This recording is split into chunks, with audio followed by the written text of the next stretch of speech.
তাহলে কতদিন আমরা ইলেকট্রন অবধি পড়েছি? হ্যাঁ, ইলেকট্রন আমরা জানি ইলেকট্রন কি, আমরা পরমাণু পড়েছিলাম, পরমাণুতে আমরা পড়েছি এটা যদি একটা পরমাণু হয়, পরমাণুর যদি একটা নিউক্লিয়াস হয়, নিউক্লিয়াসের মধ্যে আমরা কি কি পাবো? পরমাণুর নিউক্লিয়াসের মধ্যে প্রোটন প্লাস নিউট্রন পাবো। পরমাণুর নিউক্লিয়াসের মধ্যে এটাকে কি বলবো?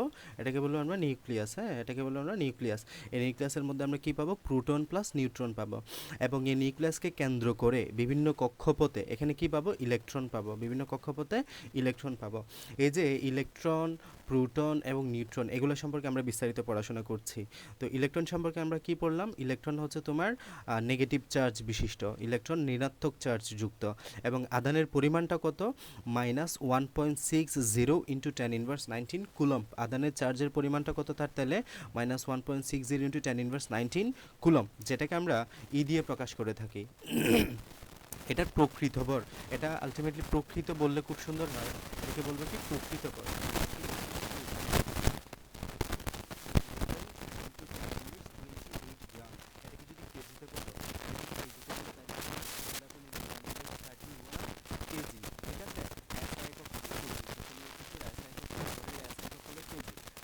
ফিজিক্সের প্রথম অধ্যায়টা পড়বো, আমাদের এই একক নিয়ে ঝামেলাটা আর থাকবে না। আমাদের ভরের এসআই একক হচ্ছে কেজি, ভরের এসআই একক হচ্ছে কেজি। তবে যদি গ্রামে মনে রাখতে চাই তবে 9.11 ইন্টু 10⁻28 গ্রাম। আর যখন আমরা জানি 1 কেজি সমান 1000 গ্রাম, 1000-এ কয়টা শূন্য? 3টা শূন্য। তাহলে এখানে 28টা হয়ে যাবে 31, জাস্ট 3 বেড়ে যাবে, 3 বেড়ে যাবে, 31 হয়ে যাবে, যেহেতু 3টা শূন্য বাড়বে তাই। তাহলে গেল। এরপরে ইলেকট্রনের আপেক্ষিক আদান, তাহলে দেখো প্রকৃত আদান কত? -1.60 10⁻19 কুলম্ব। একটা হচ্ছে আপেক্ষিক আদান। আপেক্ষিক মানে হলো সাপেক্ষ। আপেক্ষিক মানে কি? সাপেক্ষ। কার সাপেক্ষ? এই যে ইলেকট্রনের সাপেক্ষে ইলেকট্রনের আদান কত? ইলেকট্রনের সাপেক্ষে ইলেকট্রনের আদান হচ্ছে -1। তো এর ভর প্রোটন এবং নিউট্রনের ভরের তুলনায় 1840 গুণ কম, তাই আপেক্ষিক ভর প্রায় শূন্য ধরা হয়। দেখো 9.11 10⁻28 গ্রাম, এটা খুবই ছোট একটা সংখ্যা, খুব খুব খুব ছোট একটা সংখ্যা, এবং এটা এত শূন্য, এত ছোট, তুমি যে এটা অলমোস্ট এটাকে শূন্যও ধরতে পারো, ঠিক আছে? তো এবার আমরা প্রোটন সম্পর্কে পড়বো। তাহলে প্রোটনটা কোথায় থাকে? প্রোটনটা থাকে নিউক্লিয়াসের ভিতরে, আমরা পড়লাম। এটা যদি পরমাণু হয়, পরমাণুর ভিতরে থাকবে কে? নিউক্লিয়াসের ভিতরে থাকবে প্রোটন প্লাস নিউট্রন। এই যে প্রোটন নিয়ে পড়ছি। তাহলে ইলেকট্রন, ইলেকট্রন হলো নেগেটিভ চার্জ বিশিষ্ট, প্রোটন হবে পজিটিভ চার্জ বিশিষ্ট। তাহলে প্রোটন কেমন? একটা মৌলিক কণিকা যার চার্জ আদান ধনাত্মক। কেমন? এটা প্রোটন পজিটিভ, পি দিয়ে মনে রাখবা। প্রোটন কেমন? প্রোটন হচ্ছে পজিটিভ। প্রোটন হচ্ছে কি? প্রোটন হচ্ছে পজিটিভ চার্জ বিশিষ্ট। প্রোটন কেমন? প্রোটন হচ্ছে পজিটিভ চার্জ বিশিষ্ট। এবং এর আদানের পরিমাণ কত? 1.60 10⁻19 কুলম্ব। দেখো ইলেকট্রনের জন্য কত পড়ছো? ইলেকট্রনের জন্য সেম 1.60 ইন্টু 10⁻19 কুলম্ব, বাট আগে ছিল মাইনাস চিহ্ন, প্রোটনের জন্য পজিটিভ চিহ্ন, এতটুকুই পার্থক্য। তাহলে প্রোটনের জন্য +1.60 ইন্টু 10⁻19 কুলম্ব, ইলেকট্রনের জন্য -1.60 ইন্টু 10⁻19 কুলম্ব, জাস্ট এতটুকুই পার্থক্য। তাহলে প্রোটনের জন্য +1.60 ইন্টু 10⁻19 কুলম্ব, আর ইলেকট্রনের জন্য -1.60 10⁻19 কুলম্ব। ওকে, এবং আমরা প্রোটনকে পি দ্বারা প্রকাশ করি। একটা প্রোটনের ভর 1.67 ইন্টু 10⁻24 গ্রাম, ঠিক আছে? একটা প্রোটনের ভর, প্রকৃত ভর কত? 1.67 10⁻24 গ্রাম। আর ইলেকট্রনের ভর কত পড়ছি? 9.11 ইন্টু 10⁻28 গ্রাম, ঠিক আছে? প্রোটনের আপেক্ষিক আদান +1, ইলেকট্রনের আপেক্ষিক আদান কত ছিল? -1, এবং আপেক্ষিক ভর 1, ইলেকট্রনের আপেক্ষিক ভর কত ছিল? 0। আবার আসে নিউট্রন। নিউট্রনের হলো পরমাণুর আরেকটি মৌলিক কণিকা যার আদান বা চার্জ নেই। তাহলে আর চার্জ কত? চার্জ 0। নিউট্রন মনে রাখবা যে নিউট্রাল। নিউট্রন কেমন? নিউট্রন হচ্ছে নিউট্রাল, প্রোটন হচ্ছে পজিটিভ, ইলেকট্রন হচ্ছে নেগেটিভ, এই তিনটা বিষয়। নিউট্রন কেমন? নিউট্রন হচ্ছে নিউট্রাল, তার মানে এর আদান কত? আদান হচ্ছে 0। আদান হচ্ছে 0। হাইড্রোজেন ছাড়া সকল পরমাণুতেই নিউট্রন রয়েছে। হাইড্রোজেন ছাড়া, এই যে হাইড্রোজেন ছাড়া সকল পরমাণুতেই নিউট্রন রয়েছে। একে এন দ্বারা প্রকাশ করা হয়। এর ভর, তাহলে আমাদের এটা পরীক্ষা আসে, কিন্তু এটা মানে ভুল করো অনেকে। কোন পরমাণুতে নিউট্রন নাই? হাইড্রোজেন পরমাণুতে কোনো নিউট্রন নেই। আমার মোস্টলি মেডিকেল অ্যাডমিশন টেস্টও একবার আসছিল। কোন পরমাণুতে নিউট্রন নাই? হাইড্রোজেন পরমাণুতে শুধু মাত্র নিউট্রন নাই। এটাকে আমরা এন দ্বারা প্রকাশ করে থাকি নিউট্রনকে। এর ভর প্রোটনের ভর হচ্ছে সামান্য বেশি হয়। নিউট্রনের আপেক্ষিক আদান 0, এর আপেক্ষিক ভর 1 ধরা হয়, ঠিক আছে? এখন আমরা যা যা পড়লাম এটাকে একটা বক্সে নিয়ে আসছে সুন্দরভাবে, যে আগের কথাবার্তাগুলো পড়বে না সে সুন্দরভাবে এই বক্সটা সুন্দরভাবে পড়ে নিলে হয়ে যাবে। দেখো, ইলেকট্রনের প্রতীক কি ই, এর উপর একটা মাইনাস দিলে বোঝা যাবে এটা নেগেটিভ চার্জ বিশিষ্ট। প্রোটনের প্রতীক কি পি, নিউট্রনের প্রতীক কি এন। ইলেকট্রনের প্রকৃত চার্জ বা আদান কত -1.60 × 10⁻¹৯ কুলম, প্রোটনের জন্য +1.60 × 10⁻¹৯ কুলম। আর ইলেকট্রনের ভর হচ্ছে 9.11 × 10⁻28 গ্রাম, প্রোটনের ভর হলো 1.673 × 10⁻24 গ্রাম, নিউট্রনের ভর হলো 1.675 × 10⁻24 গ্রাম। তাহলে এখান থেকে দেখো কে সবচেয়ে বড়, আলটিমেটলি সবচেয়ে বড় ভর যা কার ভর সবচেয়ে বেশি, এটা হচ্ছে নিউট্রনের ভর 1.675, এটা হচ্ছে 1.673, এটা 10⁻24, এটা 10⁻24। আলটিমেটলি আমাদের সবচেয়ে বড় সংখ্যা হচ্ছে এটা 1.675 × 10⁻28 গ্রাম। তার মানে তোমাকে যদি জিজ্ঞেস করা হয় পরমাণুর মধ্যে সবচেয়ে ভর কার বেশি, ইলেকট্রন, প্রোটন নাকি neutron, your answer will be neutron. পরমাণুর মধ্যে সবচেয়ে বেশি ভর বিশিষ্ট কে, নিউট্রন। পরমাণুর মধ্যে সবচেয়ে বেশি ভর বিশিষ্ট কে, নিউট্রন। মনে থাকবে পরমাণুর মধ্যে সবচেয়ে ভর কার, নিউট্রনের। এরপরে আপেক্ষিক আদান, এটা ইলেকট্রন হচ্ছে -1, প্রোটন হচ্ছে +1, আর এটা হচ্ছে 0, নিউট্রন আমরা বলেছি নিউট্রাল। আর ইলেকট্রনের ভর এত কম 9.10⁻28 গ্রাম, মানে -28, ক্যান ইউ ইমাজিন, এটা অনেক ছোট, অনেক ছোট এই সংখ্যাটা, অলমোস্ট 0 ধরতে পারো, এই জন্য এটাকে কী ধরেছে, 0 ধরেছে, আর এটাকে 1, এটাকে 1 ধরছে, দ্যাটস ইট। তাহলে এটা হচ্ছে আমাদের ইলেকট্রন প্রোটন নিয়ে পড়াশোনা। এখন আমরা পারমাণবিক সংখ্যা নিয়ে জানবো। আমরা যে পড়লাম পরমাণু, এটা হচ্ছে পরমাণু, পরমাণুর মাঝখানে থাকে কে, নিউক্লিয়াস, নিউক্লিয়াসের মধ্যে প্রোটন প্লাস নিউট্রন থাকে। এই যে প্রোটন, এই প্রোটনের সংখ্যাটাকেই আমরা বলবো পারমাণবিক সংখ্যা। তাহলে এই প্রোটনের সংখ্যাটাকে আমরা কি বলবো, এই প্রোটনের সংখ্যাটাকেই বলবো পারমাণবিক সংখ্যা বা অ্যাটমিক নাম্বার। এই যে পারমাণবিক সংখ্যা বা অ্যাটমিক নাম্বার। তাহলে কোনো মৌলের একটি পরমাণু নিউক্লিয়াসে, এটা কোথায় অবস্থিত, এই যে বললাম না নিউক্লিয়াসে অবস্থিত, দেখো এটা নিউক্লিয়াসে অবস্থিত, নিউক্লিয়াসে প্রোটন সংখ্যা, নিউক্লিয়াসে অবস্থিত প্রোটনের সংখ্যাকেই ওই মূলের পারমাণবিক সংখ্যা বলা হয়। তাহলে তোমাকে যদি বলা হয় পারমাণবিক সংখ্যার ডেফিনেশন বলো, সংজ্ঞা দাও, কি বলবা, যে কোনো মূলের পরমাণু নিউক্লিয়াসে যতগুলো প্রোটন থাকবে তার সংখ্যাটাকে আমরা বলবো পারমাণবিক সংখ্যা। হিলিয়ামের পরমাণুতে নিউক্লিয়াসে 2টা প্রোটন থাকে, তাই এর পারমাণবিক সংখ্যা হলো 2। অক্সিজেনের ক্ষেত্রে 8টা প্রোটন থাকে, তাই এর পারমাণবিক সংখ্যা হলো 8। কোনো পারমাণবিক সংখ্যা দ্বারা ওই পরমাণুকে চেনা যায়, ঠিক আছে, তাই পারমাণবিক সংখ্যাকে ওই মূলের আইডি নাম্বারও বলা হয়। পারমাণবিক সংখ্যা 1 হলে ওই পরমাণুতে হাইড্রোজেন, 2 হলে হিলিয়াম, পারমাণবিক সংখ্যা 9 হলে ফ্লোরিন, এভাবে পারমাণবিক সংখ্যা হলো তার আসল পরিচয়। তো পারমাণবিক সংখ্যাকে আমরা জেড দিয়ে প্রকাশ করি, জেড। পারমাণবিক সংখ্যা আমরা কি দিয়ে প্রকাশ করি, জেড দিয়ে প্রকাশ করি। আমরা এই নাম্বার একটু শিখবো, পারমাণবিক সংখ্যাকে আমরা জেড দিয়ে প্রকাশ করি। তাহলে পারমাণবিক সংখ্যা বা প্রোটন সংখ্যা, পারমাণবিক সংখ্যা বা প্রোটন সংখ্যাকে কি দ্বারা প্রকাশ করি, জেড, ইংরেজি বড় হাতের জেড দ্বারা আমরা প্রকাশ করি। পারমাণবিক সংখ্যা বা প্রোটন সংখ্যাকে আমরা ইংরেজি বড় হাতের জেড দ্বারা প্রকাশ করি। যেহেতু প্রত্যেকটা পরমাণুই চার্জ নিরপেক্ষ, অর্থাৎ মোট চার্জ বা আদান শূন্য, তাই পরমাণুর নিউক্লিয়াসে যতটা প্রোটন থাকে নিউক্লিয়াসের বাইরে ঠিক ততটা ইলেকট্রন থাকে। মানে বিষয়টা হচ্ছে এমন যে আমরা বলেছি এটা হচ্ছে তোমার একটা নিউক্লিয়াস, এটা হচ্ছে তোমার একটা পরমাণু, পরমাণুর ভিতরে থাকবে কি, নিউক্লিয়াস, নিউক্লিয়াসের ভিতরে কে থাকবে, প্রোটন প্লাস নিউট্রন। আমরা বলেছি প্রোটন কেমন, প্রোটন পজিটিভ চার্জ বিশিষ্ট। আর এখানে বিভিন্ন কক্ষপথে ইলেকট্রনগুলো ঘূর্ণায়মান থাকবে। ইলেকট্রন কেমন, ইলেকট্রন হচ্ছে নেগেটিভ চার্জ বিশিষ্ট, ঠিক আছে, ইলেকট্রন হচ্ছে নেগেটিভ চার্জ বিশিষ্ট।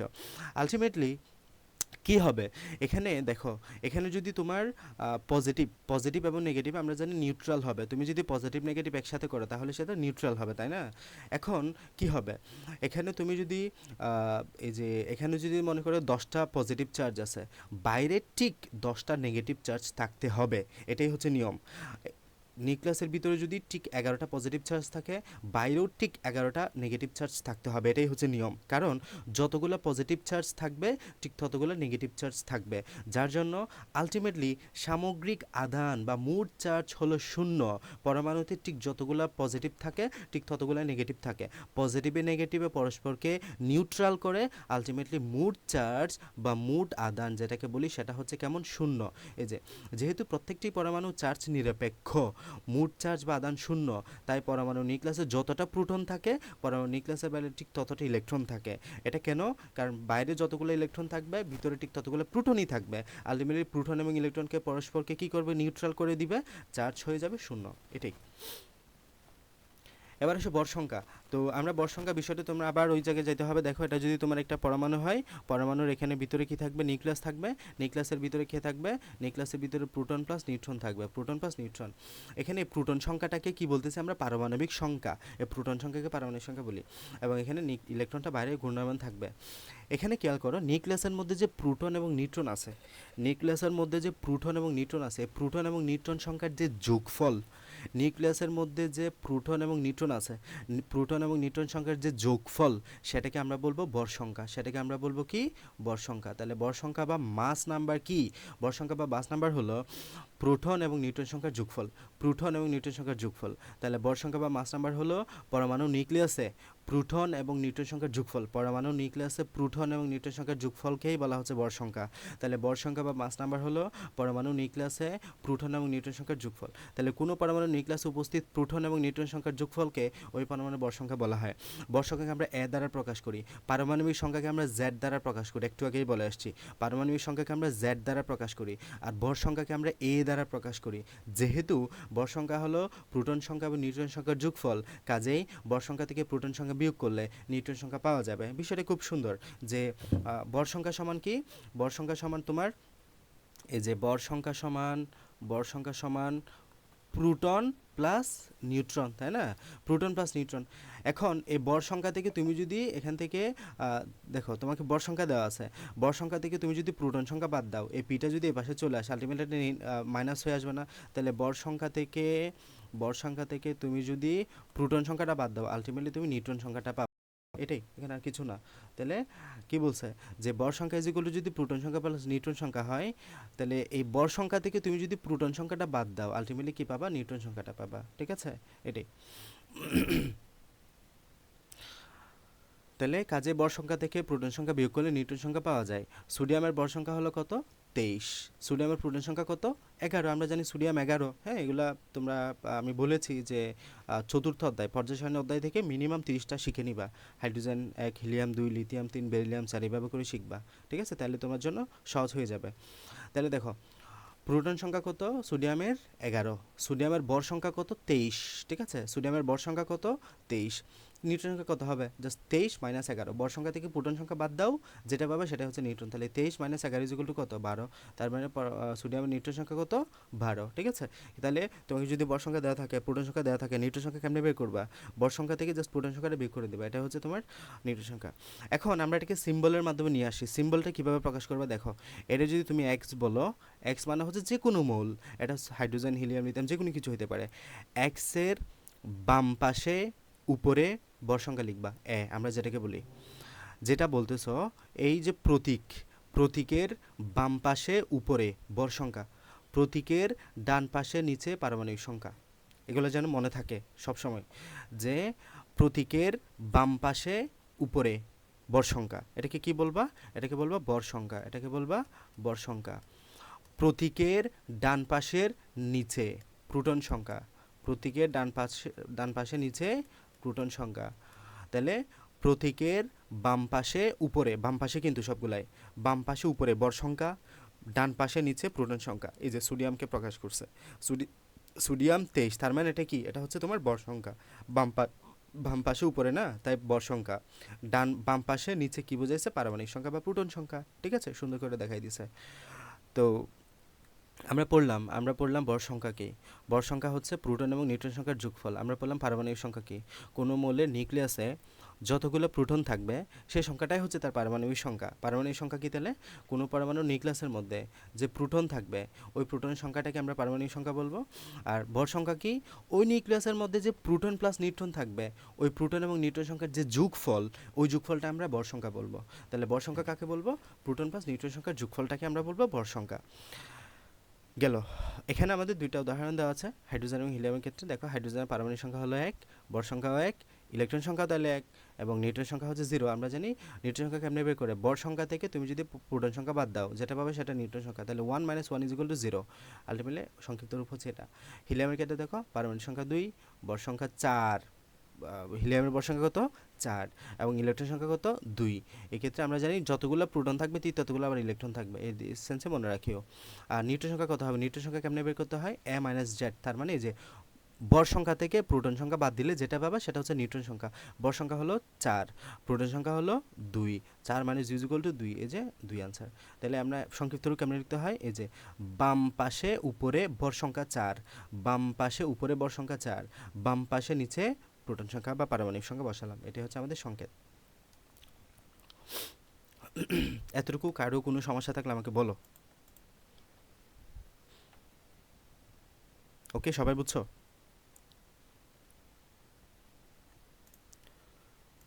ওকে,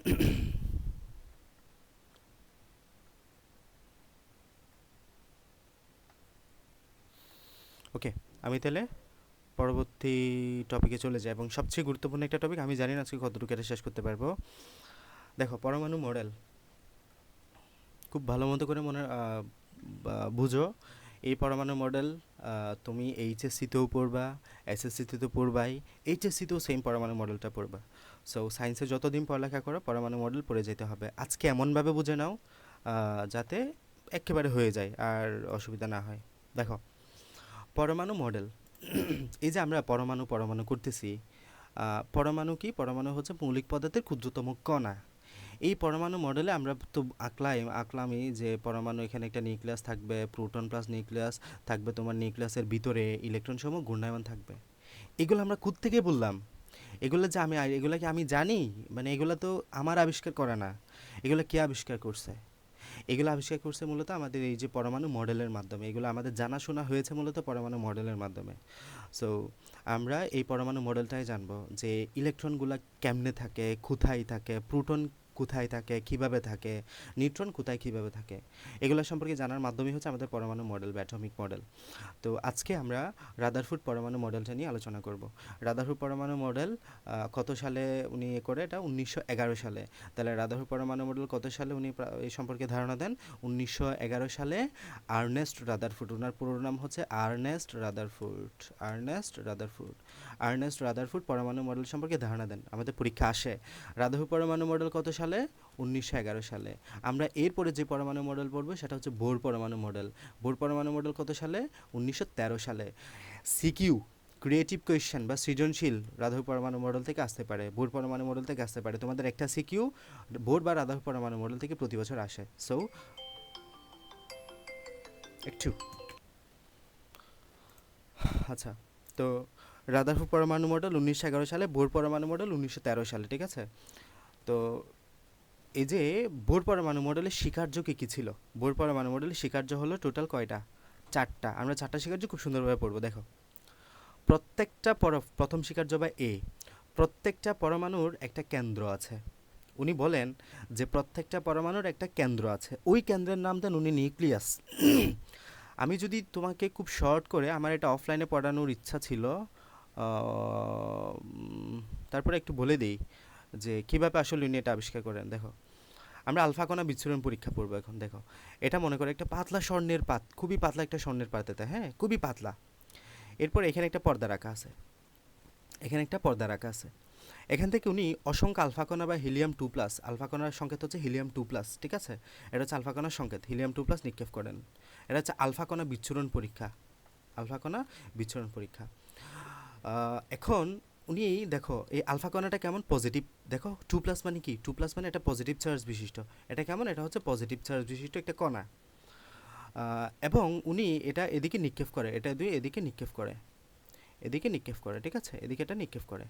উনি নিক্ষেপের সময় দেখে যে ম্যাক্সিমাম আলফা কণা এদিকে পাস হয়ে যায়। এখন তুমি এটাকে একটা পরমাণু চিন্তা করো। তাহলে ম্যাক্সিমাম আলফা কণা পাস হয়ে যায়, তার মানে কি? পরমাণুর ম্যাক্সিমাম জায়গায় ফাঁকা। তার মানে উনার ফার্স্ট যে এখান থেকে যে উনি পয়েন্টটা নোট করে সেটা হচ্ছে পরমাণুর ম্যাক্সিমাম জায়গায় ফাঁকা, উনি এটা নোট করে। তাহলে এটা হিলিয়াম 2+, ধরো একটা আলফা কণা পজিটিভ, আই রিপিট, এটা কেমন? এটা পজিটিভ চার্জ বিশিষ্ট কিন্তু। তো উনি দেখেন যে ম্যাক্সিমাম আলফা কণা এই পাশটা ভেদ করে এখানে চলে যায়, তার মানে পরমাণুর ম্যাক্সিমাম জায়গায় ফাঁকা। উনি লক্ষ্য করেন খুব কম সংখ্যক আলফা কণা বিপরীত দিকে ফিরে আসে, এবং লক্ষ্য করেন 20,000টার মধ্যে একটা, 20,000টার মাঝে একটা আলফা কণা তোমার সম্পূর্ণ বিপরীত দিকে ফিরে আসে। মানে এখানে মাঝখানে কিছু একটার সাথে ধাক্কা খেয়ে ওই আলফা কণাটা আবার বিপরীত দিকে ফিরে আসে। উনি লক্ষ্য করেন মাঝখানে কিছু একটার সাথে ধাক্কা খেয়ে আলফা কণাটা বিপরীত দিকে ফিরে আসছে। ওই যে মাঝখানে কিছু একটার সাথে ধাক্কা খাইছে, ওইটার নাম দেন উনি নিউক্লিয়াস। এভাবে নিউক্লিয়াসের আবিষ্কার হওয়া। তা নিউক্লিয়াসের কীভাবে আবিষ্কার হয়েছে? এভাবে উনি ধারণা করেন যে মাঝখানে নিশ্চয়ই কিছু একটা আছে যেটার সাথে আলফা কণাটা ধাক্কা খাইছে, ধাক্কা খেয়ে এটা বিপরীত দিকে ফিরে আসছে, এবং ওইটার নাম দেন উনি নিউক্লিয়াস, ঠিক আছে? এরপরে এবং এটার নাম কি? নিউক্লিয়াস। এবং দেখো এটা বিপরীত দিকে ফিরে আসছে, কিন্তু বিপরীত দিকে কখন ফিরে আসে? দেখো, আমরা জানি পজিটিভে পজিটিভে কী হয়, পজিটিভ পজিটিভ চার্জ পরস্পরকে বিকর্ষণ করবে, নেগেটিভ নেগেটিভ চার্জ পরস্পরকে বিকর্ষণ করবে, পজিটিভ নেগেটিভ চার্জ পরস্পরকে আকর্ষণ করবে। তার মানে কথা হচ্ছে সমধর্মী চার্জগুলো পরস্পরকে বিকর্ষণ করে আর বিপরীতধর্মী চার্জগুলো পরস্পরকে আকর্ষণ করে। আমার প্রত্যেকটা পয়েন্ট কিন্তু খুব খুব গুরুত্বপূর্ণ, ঠিক আছে? ওভাবে করে মনোযোগী হয়ে শোনো। পজিটিভ নেগেটিভ চার্জ পরস্পরকে আকর্ষণ করে আর সমধর্মী চার্জ পরস্পরকে বিকর্ষণ করে, মানে পজিটিভ পজিটিভ পরস্পরকে বিকর্ষণ করে। ওকে, তার মানে এখানে দেখো হিলিয়াম 2+ ছিল পজিটিভ চার্জ বিশিষ্ট এবং এখানে ও বিপরীত দিকে ফিরে আসছে। খেয়াল করছো? উনি হিলিয়াম 2+ এর পাশে গেছে, আবার বিপরীত দিকে ফিরে আসছে। তার মানে বিকর্ষণ হয়েছে এই জায়গাটাতে। বিকর্ষণ কখন হয়? যখন এই পজিটিভ চার্জ বিশিষ্ট কোনো একটা পজিটিভের সাথে যুক্ত হবে। তার মানে এখানে যেটা ছিল সেটা সামথিং পজিটিভ ছিল এবং উনি এখান থেকে আবিষ্কার করে এই নিউক্লিয়াসের ভিতরে পজিটিভ চার্জ বিশিষ্ট প্রোটন থাকে। প্রোটনের চার্জ পজিটিভ হয় এবং নিউক্লিয়াসের সামগ্রিক চার্জ পজিটিভ, কারণ আমরা জানি নিউক্লিয়াসের ভিতরে কে থাকে? নিউক্লিয়াসের ভিতরে থাকে প্রোটন প্লাস নিউট্রন। এই নিউট্রন তো নিউট্রাল, তার চার্জ 0। তার মানে প্রোটনের চার্জটাই হচ্ছে নিউক্লিয়াসের চার্জ। প্রোটনের চার্জ পজিটিভ, আমরা জানি প্রোটনের চার্জ হলো পজিটিভ, তার মানে নিউক্লিয়াসের চার্জটাই হলো পজিটিভ। ওকে, এবং এখান থেকে উনি এটা আবিষ্কার করে যে নিউক্লিয়াস আছে। তার মানে এখান থেকে জাস্ট আবিষ্কারটা কি? আবিষ্কারটা হয়েছে এখান থেকে পরমাণুর মাঝখানে কোনো একটা কিছু আছে যেটার নাম উনি নিউক্লিয়াস দেন এবং নিউক্লিয়াসের চার্জ হলো পজিটিভ, এতটুকু উনি আবিষ্কার করে। ওকে, এতক্ষণ যা বলছে এগুলো খুব আহামরি কিছু না, না বুঝলে খুব অসুবিধা নেই, এখন থেকে যা বলবো তা বুঝতে হবে। দেখো, উনি আবিষ্কার করে পরমাণু একটা কেন্দ্র আছে, ওই যে পরীক্ষার মাধ্যমে উনি আবিষ্কার করে মূলত এটা হচ্ছে প্লাম পুডিং মডেল। মানে হলো দেখো এটা উনি এভাবে করেন, এভাবে যদি তোমার একটা গোল্লা হয় পরমাণু, এভাবে যদি তোমার একটা ইয়া হয়, এখানে যদি প্রোটন প্লাস নিউট্রন থাকে এবং ইলেকট্রনগুলো যদি এভাবে এভাবে ছড়িয়ে ছিটিয়ে থাকে, ইলেকট্রন যদি এভাবে ছড়িয়ে ছিটিয়ে থাকে, খেয়াল করো ডিমের নাস্তা দেখছো না? ডিমের পুডিং, পুডিংগুলো কেমন হয়? পুডিংগুলো কেমন হয়? পুডিংগুলো হয় এখানে কিসমিস ছড়িয়ে ছিটিয়ে থাকে। ইলেকট্রনগুলোকে কিসমিসের সাথে তুলনা করো, ইলেকট্রনগুলো হচ্ছে এটা কিসমিস, তাহলে এটাকে আমরা প্লাম পুডিং মডেলে বলে থাকি ওই জন্য, ঠিক আছে? এটার ওপর না প্লাম পুডিং মডেল। তাছাড়াও তরমুজ খাইছো না? তরমুজের বীজের সাথে ইলেকট্রনগুলো তুলনা করো, তাহলে এগুলো তরমুজের বীজের মধ্যে ছড়িয়ে ছিটিয়ে থাকে বিভিন্ন কক্ষপথে, তো এটাকে তরমুজ মডেলও বলা হয় অনেক সময়। তো এখানে কি আছে? ওনার রাদারফোর্ড পরমাণু মডেল প্রথম যে কথা স্বীকার্য সেটা ছিল পরমাণুর একটা কেন্দ্র আছে, পরমাণুর একটা কেন্দ্র আছে এবং এই কেন্দ্রের উনি নাম দেন নিউক্লিয়াস। পরমাণুর কেন্দ্রের নাম কি দেন? নিউক্লিয়াস। নিউক্লিয়াসের ভিতরে প্রোটন এবং নিউট্রন থাকে। নিউক্লিয়াসের ভিতরে কি থাকে? এই যে বললাম প্রোটন এবং নিউট্রন থাকে নিউক্লিয়াসের ভিতরে। নিউক্লিয়াসের বাইরে ইলেকট্রনের অবস্থান করে। নিউক্লিয়াসের বাইরে ইলেকট্রন, যেহেতু আপেক্ষিকভাবে ইলেকট্রনের ভর শূন্য ধরা হয়, কাজেই নিউক্লিয়াসের ভিতরে অবস্থিত প্রোটন এবং নিউট্রনের ভর পরমাণুর ভর হিসেবে বিবেচনা করা হয়। দেখো, আমরা বললাম এটা হচ্ছে একটা পরমাণু, এই পরমাণুর ভিতরে থাকে কে? প্রোটন এবং নিউট্রন। আমরা ধরলাম ইলেকট্রন আপেক্ষিক ভর 0 বললাম না একটু আগেই? ইলেকট্রনের আপেক্ষিক ভর মানে এটার ভর এত কম, এটা তুমি 0ই ধরতে পারো। তার মানে ইলেকট্রন আপেক্ষিক ভর যদি তুমি 0 ধরো, এখানে তো আর আছে কি? শুধু নিউক্লিয়াসটা। তার মানে পরমাণুর ভর বলতে মূলত নিউক্লিয়াসের ভরটাকেই বোঝায়। এটাই পরমাণুর ভর বলতে মূলত নিউক্লিয়াসের ভরটাই বোঝায়। আপেক্ষিকভাবে ইলেকট্রনের ভর শূন্য ধরা হয়, কাজেই নিউক্লিয়াসের ভিতরে অবস্থিত প্রোটন এবং নিউট্রনের ভর ওই পরমাণুর ভর হিসেবে বিবেচনা করা হয়। এরপর আসে যে নিউক্লিয়াস অত্যন্ত ক্ষুদ্র। এই নিউক্লিয়াসের মধ্যে সমস্ত ভর কেন্দ্রীভূত, তবে তার আয়তন অত্যন্ত ছোট। দেখছো এখানে 20,000টার মাঝে একটা ফিরে আসছে, আমরা একটু আগে বলছি না? এখানে 20,000টার মাঝে একটা ফিরে আসছে, তার মানে বাকি 19,999টা ভিতরে চলে গেছে, এখানে পাস হয়ে গেছে। তার মানে এখানে জায়গাটা খুবই ছোট, আসলে জায়গাটা খুব ছোট। তাহলে নিউক্লিয়াসের জায়গাটা বা নিউক্লিয়াসের আয়তন খুবই ছোট। তার মানে নিউক্লিয়াসটা অত্যন্ত ক্ষুদ্র। নিউক্লিয়াস কেমন? অত্যন্ত ক্ষুদ্র। নিউক্লিয়াসের বাইরে ও পরমাণুর ভিতরে বেশিরভাগ জায়গায় ফাঁকা এবং পরমাণুর ম্যাক্সিমাম জায়গায় ফাঁকা, উনি এটা প্রমাণ করে। তাহলে এখান থেকে দুইটা কথা পড়ছি আমরা, পরমাণুর কেন্দ্রের নাম নিউক্লিয়াস এবং নিউক্লিয়াসের ভিতরে প্রোটন এবং নিউট্রন থাকে, নিউক্লিয়াসের বাইরে ইলেকট্রন অবস্থান করে। এবং নিউক্লিয়াস কেমন? নিউক্লিয়াস অত্যন্ত ক্ষুদ্র এবং এটার বাইরে পরমাণুর ম্যাক্সিমাম জায়গায় ফাঁকা। এবং উনি এটাকে সৌরজগতের সাথে তুলনা করে। সৌরজগতে যেমন এখানে মাঝখানে কি থাকে? সূর্য থাকে, বিভিন্ন গ্রহ উপগ্রহ এই যে সূর্যকে কেন্দ্র করে ঘুরতে থাকে, এটার সাথে উনি তুলনা করে। তাহলে সৌরজগতে সূর্যকে কেন্দ্র করে বিভিন্ন কক্ষপথে গ্রহগুলো যেমন বিভিন্ন কক্ষপথে ঘুরে, তেমনি বিভিন্ন কক্ষপথে ইলেকট্রনগুলো ঘুরছে। কোনো পরমাণুর নিউক্লিয়াসে যে কয়টি প্রোটন থাকে, পরমাণুর বাইরে ঠিক সেই কয়টি ইলেকট্রন থাকে। এটাই যে তোমার এখানে যতগুলো প্রোটন থাকবে ঠিক ততগুলো ইলেকট্রন থাকবে। আমরা বললাম না একটু আগে, পরমাণুর যতগুলো প্রোটন থাকবে ঠিক ততগুলো ইলেকট্রন থাকবে। এখানে 10টা প্রোটন পজিটিভ থাকলে এখানে 10টা ইলেকট্রন নেগেটিভ থাকবে, পজিটিভ নেগেটিভে পরস্পরকে নিউট্রাল করবে। এই যে যেহেতু প্রোটন এবং ইলেকট্রনের চার্জ একই এবং একই অপরের সমান, এটা আমরা চার্জ একই বললাম না, প্রোটনের চার্জ কত +1.60 10 ইনভার্স 19 কুলম্ব, আর ইলেকট্রনের চার্জ কত 1.60 10 ইনভার্স 19 কুলম্ব, বাট আগে কোন চিহ্ন, মাইনাস চিহ্ন। তাহলে দেখো মান সমান, মান কিন্তু সমান, বাট চিহ্ন বিপরীত। মান সমান তবে একটা পজিটিভ একটা নেগেটিভ, এটাই পার্থক্য। যেহেতু প্রোটন এবং ইলেকট্রনের চার্জ একে অপরের সমান, চার্জ সমান, বাট বিপরীত চিহ্নের মানে একটা পজিটিভ একটা নেগেটিভ, তাই সামগ্রিকভাবে চার্জ শূন্য হয়, মানে পজিটিভে নেগেটিভ আলটিমেটলি জিরো হয়ে যায়। এরপর আসো, ধনাত্মক চার্জবাহী নিউক্লিয়াসের মোট ঋণাত্মক চার্জবাহী ইলেকট্রনের এক ধরনের আকর্ষণ বল অনুভব করে। খেয়াল করো, এখানে তোমার এটা হচ্ছে তোমার একটা পরমাণু কক্ষপথ ধরো, আর মাঝখানে হলো তোমার পজিটিভ চার্জ বিশিষ্ট নিউক্লিয়াসের চার্জ কেমন, পজিটিভ। এখানে ইলেকট্রন আছে, ইলেকট্রন নেগেটিভ চার্জ বিশিষ্ট। এই যে পজিটিভ এবং নেগেটিভে এক প্রকারের আকর্ষণ বল কাজ করে, আমি বলি না বিপরীতধর্মী চার্জ পরস্পরকে আকর্ষণ করে, তাহলে পজিটিভে নেগেটিভে কী করবে, পরস্পরকে আকর্ষণ করবে। এই যেটাই বলতেছে যে পজিটিভে নেগেটিভে পরস্পরকে একটা আকর্ষণ বল কাজ করে। তাহলে ধনাত্মক চার্জবাহী নিউক্লিয়াসের প্রতি ঋণাত্মক চার্জবাহী ইলেকট্রন, এখানে নিউক্লিয়াসটা কেমন হয়, নিউক্লিয়াসটা পজিটিভ চার্জ বিশিষ্ট হয়, আর ইলেকট্রনটা কেমন হয়, নেগেটিভ চার্জ বিশিষ্ট হয়। তাহলে ধনাত্মক চার্জবাহী নিউক্লিয়াসের প্রতি ঋণাত্মক চার্জবাহী ইলেকট্রন এক ধরনের আকর্ষণ বল অনুভব করে। এই আকর্ষণ বল কেন্দ্রমুখী, এবং এই কেন্দ্রমুখী বলের কারণে পৃথিবী যেরকম সূর্যের চারদিকে ঘুরে, ইলেকট্রন সেরকম নিউক্লিয়াসের চারদিকে ঘুরে। তাহলে এই আকর্ষণ বলটা কেন্দ্রমুখী হয়, মানে হলো এই যে পজিটিভ চার্জ বিশিষ্ট একটা আছে তোমার, এখানে হচ্ছে তোমার ইলেকট্রনগুলো ঘূর্ণায়মান থাকবে, তাহলে ইলেকট্রন এবং এখানের মধ্যে একটা আকর্ষণ তোমার কেন্দ্রমুখী বল কাজ করবে। এটা কেমন, এটা হচ্ছে কেন্দ্রমুখী বল, সেন্ট্রিফিউগাল ফোর্স। কেন্দ্রমুখী বল সম্পর্কে তোমরা এখন কিচ্ছু জানো না, আমি যদি এক্সপ্লেইন করি মিনিমাম আধা ঘন্টা থেকে 1 ঘন্টা সময় লাগবে শুধু কেন্দ্রমুখী বল এটা কি এটা বোঝাইতে গেলে। সো আমরা এটা স্কিপ করি। কেন্দ্রমুখী বল মানে জানো, এখানে জাস্ট এখানে যে আকর্ষণ বিকর্ষণ কাজ করতেছে, এই আকর্ষণ বিকর্ষণ বলটা একটা কেন্দ্রমুখী বল হিসেবে কাজ করতেছে, ঠিক আছে। এবং এই কেন্দ্রমুখী বলের জন্য সেমভাবে সৌরজগতের সাথে উনি এটা তুলনা করছে। সৌরজগতে যেভাবে সূর্যকে কেন্দ্র করে বিভিন্ন গ্রহ উপগ্রহ ঘুরে বলের মহাকর্ষ বলের কারণে ওইটার কেন্দ্রমুখী বলের সাথে তুলনা করছে। তাহলে এই চারটা কথা উনি কী বলে, উনি বলে যে পরমাণুর একটা কেন্দ্র বা নিউক্লিয়াস আছে, এবং ওই নিউক্লিয়াসের ভিতরে কী কী অবস্থান করে, প্রোটন প্লাস নিউট্রন অবস্থান করে। নিউক্লিয়াস অত্যন্ত ক্ষুদ্র এবং বিভিন্ন কক্ষপথে এখানে ইলেকট্রনগুলো ঘুরছে, এটা বলে। এবং ধনাত্মক চার্জবাহী নিউক্লিয়াসের প্রতি ঋণাত্মক চার্জবাহী ইলেকট্রনের আকর্ষণ বল কাজ করে, উনি এটা বলে। এবং রাদারফোর্ড পরমাণু মডেল সৌরজগতের সাথে তুলনা করা হয়েছে বলে এই মডেলটিকে সোলার সিস্টেম মডেল বলা হয়। পরীক্ষা আসে সোলার সিস্টেম মডেল কোনটা, রাদারফোর্ড পরমাণু মডেল, এটাকে আমরা কি বলি, সোলার সিস্টেম মডেল বা সৌর মডেল, কারণ এটা সৌরজগতের সাথে তুলনা করা হয়েছে। আবার এই মডেলের বিজ্ঞান রাদারফোর্ড সর্বপ্রথম নিউক্লিয়ার সম্পর্কে ধারণা দেন বলে এই মডেলটিকে নিউক্লিয়ার মডেল বলা হয়, এটার অপর নাম নিউক্লিয়ার মডেল। তো রাদারফোর্ড পরমাণু মডেলের সীমাবদ্ধতা বা লিমিটেশন, সীমাবদ্ধতা তুমি যদি একদম খাঁটি শব্দটা বলো সেটা হচ্ছে ভুল। মানে হলো রাদারফোর্ড পরমাণু মডেল এখানে যা যা কথা বলছে এগুলো কিন্তু সব সঠিক না, এগুলো কি না, এগুলো সব সঠিক না, এখানে অনেক কিছুই ভুল আছে। এখন এই ভুলগুলো নিয়ে আমরা পড়বো, উনি আসলে কী কী ভুল করেছেন।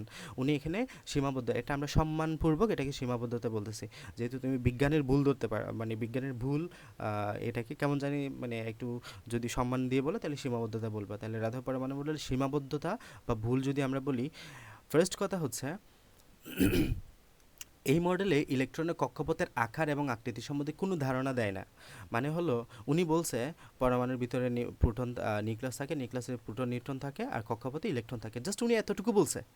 ইলেকট্রনের কক্ষপথ যে বলছে, কক্ষপথগুলোর আকার কেমন, আকার তো জানো, আকার মানে কি, মনে করো যে এটা একটা গোল্লা, এটা একটা গোল্লা, এটা একটা গোল্লা, এদের মাঝে কিসের পার্থক্য, এদের মধ্যে আকারের পার্থক্য। দেখো একটা ছোট একটা বড়, এটা আরও বড়, এটা আকারের পার্থক্য। আমি এটা হচ্ছে মনে করো যে গোল্লা, এটা হচ্ছে এরকম আলু, এটা হচ্ছে এরকম বেগুন, এগুলোর মাঝে কিসের পার্থক্য, এগুলোর মাঝে আকৃতির পার্থক্য, এগুলোর মাঝে কিসের পার্থক্য, এগুলোর মাঝে আকৃতির পার্থক্য। তাহলে আকার এবং আকৃতি কোনোটার ধারণা উনি দেন নাই, ঠিক আছে। তাহলে আকার এবং আকৃতি কোনোটার ধারণা উনি দেন নাই, তাহলে এটা একটা ওনার ভুল ছিল। এরপরে সৌরজগতে সূর্য এবং গ্রহগুলো সামগ্রিকভাবে চার্জ নিরপেক্ষ। আমরা জানি সূর্য এবং গ্রহ সামগ্রিকভাবে চার্জ নিরপেক্ষ, কোনো আধান নেই। পরমাণুতে ইলেকট্রন এবং নিউক্লিয়াসের আধান বা চার্জ আছে, কাজেই চার্জহীন সূর্য এবং গ্রহগুলোর সাথে চার্জযুক্ত নিউক্লিয়াস বা ইলেকট্রন তুলনাটা করা সঠিক হয় নাই। তাই উনি যে তুলনা করছে এই তুলনাটা সঠিক হয় নাই, উনি যে সূর্য এবং গ্রহগুলোর সাথে তুলনা করছে, কারণ নিউক্লিয়াস তো তোমার পজিটিভ চার্জ বিশিষ্ট, অবর সাথে যে নিউক্লিয়াসের সাথে তুলনা করছে উনি সূর্যের, ওই সূর্য তো কোনো চার্জ নাই, ওই সূর্যের কোনো চার্জ নাই, তার মানে এটা তুলনা করাটা ঠিক হয় নাই।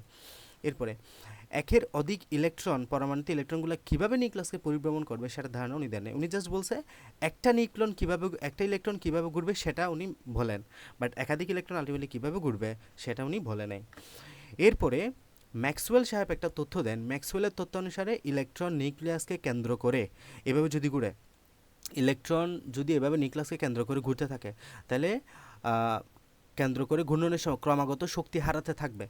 এভাবে যদি তোমার একটা ইলেকট্রন নিউক্লিয়াসকে কেন্দ্র করে ঘুরতে থাকে, এটা ক্রমাগত শক্তি হারাতে থাকবে এবং ঘূর্ণনের কক্ষপথ ছোটো হতে থাকবে এবং একসময় ইলেকট্রনটা নিউক্লিয়াসে পতিত হবে। তার মানে নিউক্লিয়াসের অস্থায়ী অবস্থা প্রাপ্ত হবে বা বিলুপ্ত হয়ে যাবে, কিন্তু তা বাস্তবে ঘটে না। মানে এভাবে যদি উনি যেভাবে বলছে যে একটা ইলেকট্রন, এই যে মনে করে একটা নিউক্লিয়াসকে কেন্দ্র করে একটা ইলেকট্রন যদি এভাবে ঘুরে, তাহলে তার আবর্তন চক্র ক্রমাগত ছোটো হয়ে আসবে এবং একসময় সে নিউক্লিয়াসের ভিতর পতিত হবে একটা ইলেকট্রন। তাহলে এভাবে কিন্তু একটা নিউক্লিয়াসের অস্থায়ী অবস্থা প্রাপ্ত হচ্ছে, এভাবে কিন্তু কখনোই ঘটে না। তার মানে ওনার ধারণাটা ভুল ছিল এখানে। তো ঘূর্ণন পথ, এই যে এখানে একটা চিত্র দেখতে পাচ্ছ না, এভাবে আস্তে আস্তে এটা ঘুরে ভিতরে নিউক্লিয়াসের ভিতরে ঢুকে যাবে। তাহলে ক্রমাগত শক্তি হারাতে থাকবে, ঘূর্ণন পথে ছোটো হতে থাকবে এবং এটা নিউক্লিয়াস বিলুপ্ত হবে, পরমাণু অস্তিত্বে বিলুপ্ত হবে। কিন্তু এমনটা ঘটে না, তার মানে এখানে তার থিওরিটিক্যালি কিছু ভুল ছিল। এগুলো হচ্ছে তার ভুল। তাহলে আমরা রাদারফোর্ড পরমাণু মডেল সম্পর্কে বললাম। রাদারফোর্ড পরমাণু মডেল যদি আমি সামারি করি, রাদারফোর্ড পরমাণু মডেল কী বলেন? ফার্স্ট অফ অল, রাদারফোর্ড পরমাণু মডেল যে বলেন যে পরমাণুর একটা নিউক্লিয়াস আছে, ওই নিউক্লিয়াসের ভিতরে প্রোটন প্লাস নিউট্রন আছে। প্রোটন এবং নিউট্রনের চার্জ হলো, প্রোটনের চার্জ পজিটিভ, নিউট্রনের চার্জ জিরো বা নিউট্রাল। এগুলাকে কেন্দ্র করে বিভিন্ন ইলেকট্রন বিভিন্ন কক্ষপথে ঘুরে, নিউক্লিয়াসকে কেন্দ্র করে বিভিন্ন কক্ষপথে ইলেকট্রন ঘুরতে থাকে। এটা হচ্ছে তার দ্বিতীয় কথা। এরপরে উনি এটাকে সৌর মডেল বলে। সৌর মডেল কেন? কারণ উনি এখানে নিউক্লিয়াসকে তুলনা করছে সূর্যের সাথে এবং ইলেকট্রনকে তুলনা করছে গ্রহগুলোর সাথে। তাহলে এই জন্য এটাকে উনি সৌর মডেল বলা হয়। এগুলো হচ্ছিল তার কথা। তার সীমাবদ্ধতা ছিল। এবার এগুলো উনি বলছে এগুলো সব কিছুই ঠিক না, এখানে কিছু সীমাবদ্ধতা আছে। সীমাবদ্ধতা কি? এই যে উনি এখানে পরমাণুর কক্ষপথের আকার আকৃতি সম্পর্কে কোনো ব্যাখ্যা উনি দেন নাই। আকার আকৃতি কেমন হয় এটার ব্যাখ্যা উনি দেন নাই। এরপরে উনি এখানে যে সৌর মডেলের সাথে তুলনা করছে, এটা কিন্তু ঠিক হয় নাই, কারণ সূর্য কিন্তু চার্জবিহীন, বাট প্রোটন বা নিউক্লিয়াস কিন্তু এখানে চার্জযুক্ত, যার কারণে এই উদাহরণটা ঠিক হয় নাই। থার্ড ওয়ান হচ্ছে, এখানে উনি বলছে যে এভাবে ঘুরতে থাকবে, ইলেকট্রনটা ঘুরতে থাকবে, কিন্তু ম্যাক্সওয়েলের তথ্য অনুসারে এভাবে যদি কোনো ইলেকট্রন এভাবে ঘুরতে থাকে, আলটিমেটলি সেটা কেন্দ্রে পতিত হবে। সো এটা কখনো সম্ভব না। তো আজকে আমরা রাদারফোর্ড পরমাণু মডেলটা পড়লাম। এতটুকু তোমরা খুব ভালো মতো করে পড়বা। আমার রিকোয়েস্ট, ক্লাসটা আবার করবা। এটা কনসেপচুয়াল কিছুটা বিষয়, আমরা আস্তে আস্তে কনসেপচুয়ালের দিকে আগাচ্ছি। সো ক্লাসগুলো রিপিট করলে তোমার জন্য সুবিধা হবে। আমি ক্লাস রেকর্ডেড দিয়ে দিব। ক্লাসটা যত বেশি তুমি মনোযোগ দিয়ে করতে পারবা, আবার তুই তত ভালো মতো বিষয়গুলো বুঝতে পারবা এবং এমনভাবে বুঝে যাও যাতে এগুলো নেক্সট আর কোনো পড়া না লাগে বা আর কোনো অসুবিধা না হয়। সো ভালো মতো করে পড়বো। আমরা নেক্সট ক্লাসে বোর পরমাণু মডেলটা পড়বো। এটা একটু কঠিন, আমরা কোয়ান্টাম থিওরির দিকে চলে যাবো আস্তে আস্তে। সো তোমরা খুব মনোযোগী হতে হবে এবং পড়তে হবে কিন্তু। এই ক্লাসটা ভালো মতো পড়বা, তাহলে বোর পরমাণু মডেলটা বোঝাটা অনেকটা সহজ হবে।